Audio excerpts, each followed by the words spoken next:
Sampurasun. Dayeuh Pakuan Pajajaran dan arti nama Pajajaran. Sebagai orang Sunda, tentunya kita sudah tidak asing lagi dengan nama Pajajaran. Sebuah nama yang sangat legendaris mengingatkan kita pada romantisme kejayaan Sunda di masa lalu. Pajajaran sering disebut pada carita-carita pantun untuk menamai kerajaan yang berwilayah di bagian barat Pulau Jawa ini. Nama Pajajaran banyak digunakan sebagai nama lain untuk menyebut nama kerajaan Sunda atau Sunda Galuh. Seperti halnya nama Nusantara yang digunakan untuk menyebut Indonesia pada saat ini.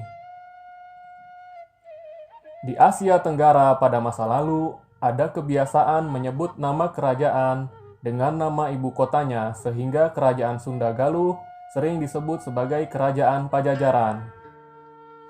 Nama Pajajaran sendiri sebetulnya merupakan nama lengkap dari Dayeuh atau ibu kota kerajaan Sunda, yaitu Pakuan Pajajaran.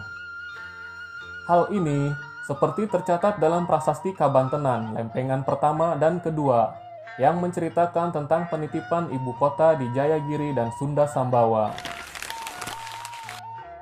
Ong awignam astu, nihan sakakala rahyang niskala wastu kancana, pun turun karahyang ningrat kancana, maka nguni kasusuhunan ayeuna di Pakuan Pajajaran, pun mulah mau mihape dayeuhan di Jayagiri jeung dayeuhan di Sunda Sembawa. Artinya, semoga selamat. Inilah tanda peringatan rahyang niskala wastu kancana, turun kepada Hyang Ningrat Kancana, kemudian diamanatkan kepada susuhunan yang sekarang di Pakuan Pajajaran, telah menitipkan dayeuhan di Jayagiri dan dayeuhan di Sunda Sembawa. Sebuah versi yang lain menyebutkan bahwa penggunaan istilah Pajajaran untuk nama kerajaan Sunda sebenarnya mulai digunakan pada masa Prabu Susuk Tunggal, ayah mertua Sri Baduga Maharaja. Hal ini dikemukakan dalam tulisan Aca Sasmita dan Edi S. Ekajati. Pada waktu Sang Haliwungan berusia 13 tahun, ia diangkat menjadi Raja Muda Sunda dengan nama Abiseka Prabu Susuk Tunggal, Baginda memerintah di Pakuan Pajajaran. Ibid 229.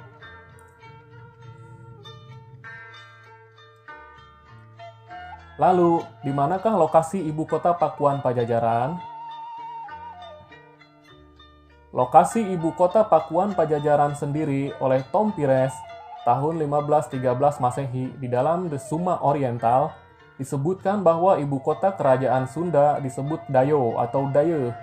Itu terletak sejauh 2 hari perjalanan dari Kalapa atau Jakarta sekarang. Menurut laporan VOC, perjalanan dari bekas benteng Pakuan ke Muara Ciliwung, tempat benteng VOC, memakan waktu 2 hari. Sementara dalam naskah Bujangga Manik disebutkan bahwa lokasi keraton Pakuan berada di hulu sungai Cipakancilan. Saur Sang Mahapandita, di mana eta geusana? Ender nu ceurik sadalem, seok nu ceurik sajero, midangdam sakadatuan, molain di Pakancilan, tohaan eukeur nu mangkat Perbu Jaya Pakuan. Artinya, Sang Mahapandita berkata, di mana terjadinya peristiwa ini, seluruh istana menangis, meraung dengan keras, seluruh keraton meratap. Tidak lain di Cipakancilan, seorang pangeran akan berangkat Prabu Jaya Pakuan. Begitu pula dalam Kropak 406 atau yang biasa disebut Naskah Carita Parahyangan, menyebutkan lokasi dari Keraton Pakuan dan menyebutkan mengenai kisah pendirian keraton Sri Bima, Punta, Narayana, Madura, Suradipati. Di inya urut kadatuan, Kubu Jangga Sedamana, ngaran, Sri Kadatuan Bima, Punta, Narayana, Madura, Suradipati. Anggeus tatuluy diperbokta ku Maharaja Tarusbawa, deung Bujangga Sedamana, disiar kahulu Cipakancilan, katimu Bagawat Sunda Mayajati, ku Bujangga Sedamana dibaan kahareupeun Maharaja Tarusbawa. Artinya, di sanalah bekas keraton yang oleh Bujangga Sedamana diberi nama Sri Kadatuan Bima, Punta, Narayana, Madura, Suradipati. Setelah selesai dibangun, lalu diberkati oleh Maharaja Tarusbawa dan Bujangga Sedamana, dicari ke hulu Cipakancilan, ditemukanlah Bagawat Sunda Mayajati. Oleh Bujangga Sedamana, dibawa ke hadapan Maharaja Tarusbawa. Dari naskah Bujangga Manik dan naskah Carita Parahyangan ini, kedua naskah itu menyebutkan bahwa lokasi keraton berada di hulu sungai Cipakancilan. Sementara dalam sumber eksternal tercatat, dalam laporan untuk VOC, Peter Scipio menyebutkan lokasi bekas keraton Pajajaran yaitu catatan perjalanan antara Parung Angsana, Tanah Baru, menuju Cipaku dengan melalui Tajur. Kira-kira lokasi pabrik Unitex sekarang. Berikut adalah salah satu bagian catatannya. Jalan dan lahan antara Parung Angsana dengan Cipaku adalah lahan yang bersih, dan di sana banyak sekali pohon buah-buahan, tampaknya pernah dihuni. Lukisan jalan setelah ia melintasi Ciliwung, ia mencatat, melewati 2 buah jalan dengan pohon buah-buahan yang berderet lurus, dan 3 buah runtuhan parit. Dari anggota pasukannya, Scipio memperoleh penerangan bahwa semua itu peninggalan dari Raja Pajajaran. Dari perjalanannya disimpulkan bahwa jejak Pajajaran yang masih bisa memberikan kesan wajah kerajaan hanyalah situs batu tulis. Penemuan Scipio segera dilaporkan oleh Gubernur Jenderal Johannes Campuys kepada atasannya di Belanda.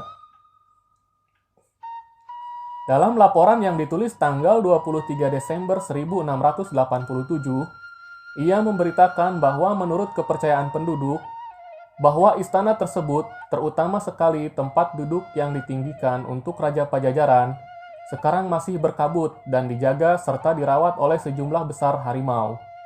Rupanya laporan penduduk Parung Angsana ada hubungannya dengan seorang anggota ekspedisi yang diterkam harimau di dekat aliran Cisadane pada malam tanggal 28 Agustus 1687. Diperkirakan situs batu tulis pernah menjadi sarang harimau dan ini telah menumbuhkan mitos adanya hubungan antara Pajajaran yang sirna dengan keberadaan harimau.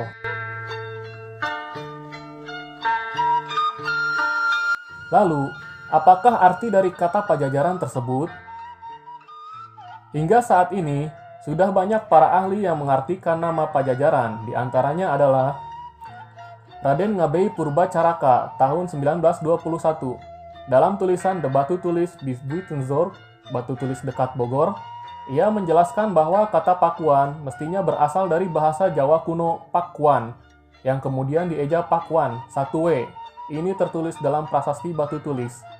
Dalam lidah orang Sunda, itu akan diucapkan Pakuan. Kata Pakuan berarti kemah atau istana. Jadi, Pakuan Pajajaran menurut Purbacaraka berarti istana yang berjajar atau Einrichtenhofen. K.F. Hall tahun 1869 dalam tulisannya berjudul The Batu Tulis The Buitenzorg, Batu Tulis di Bogor, Hall menyebutkan bahwa dekat kota Bogor terdapat kampung bernama Cipaku, beserta sungai yang memiliki nama yang sama. Di sana banyak ditemukan pohon paku. Jadi menurut Hall, nama Pakuan ada kaitannya dengan kehadiran Cipaku dan pohon paku. Pakuan Pajajaran berarti pohon paku yang berjajar atau Opprienstein Paku Bumen. Dalam naskah Carita Waruga Guru tercatat, diterangkan bahwa nama Pakuan Pajajaran didasarkan bahwa di lokasi tersebut banyak terdapat pohon paku jajar.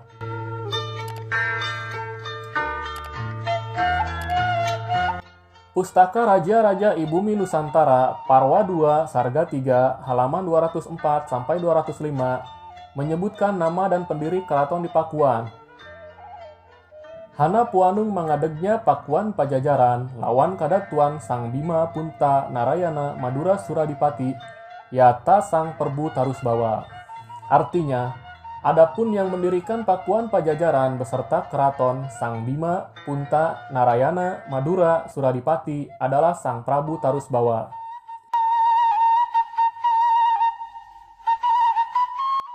Sementara dalam naskah Carita Parahyangan disebutkan, Sang Susuk Tunggal Inyana nunyiana palangka Sriman Sriwacana Sri Baduga Maharaja Diraja Ratu Haji di Pakuan Pajajaran, Numikadaton Sri Bima Punta Narayana Madura Suradipati, Inyana Pakuan Sang Hyang Sri Ratu Dewata.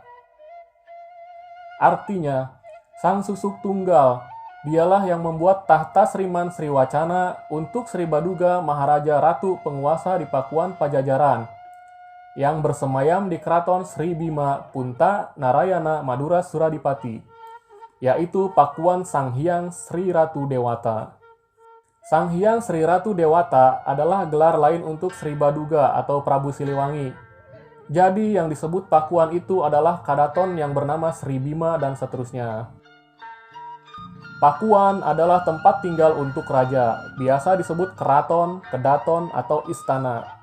Jadi, tafsiran Purbacarakala yang sejalan dengan arti yang dimaksud dalam carita Parahyangan, yaitu istana yang berjajar.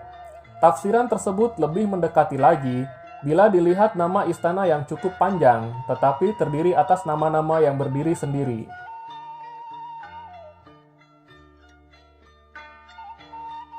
Diperkirakan ada 5 bangunan keraton yang masing-masing bernama Bima, Punta, Narayana, Madura, dan Suradipati. Inilah mungkin yang biasa disebut dalam peristilahan klasik Panca Persada atau 5 keraton. Suradipati adalah nama keraton induk. Hal ini dapat dibandingkan dengan nama-nama keraton lain, yaitu Surawisesa di Kawali, Surosoan di Banten, dan Surakarta di Jayakarta pada masa silam. Karena nama yang panjang itulah, mungkin orang lebih senang meringkasnya, Pakuan Pajajaran atau Pakuan atau Pajajaran saja. Nama keraton dapat meluas menjadi nama ibu kota dan akhirnya menjadi nama negara. Contohnya, nama keraton Surakarta Hadiningrat dan Ngayogyakarta Hadiningrat, yang meluas menjadi nama ibu kota dan nama daerah. Pun, sapun, tabepun, rahayu.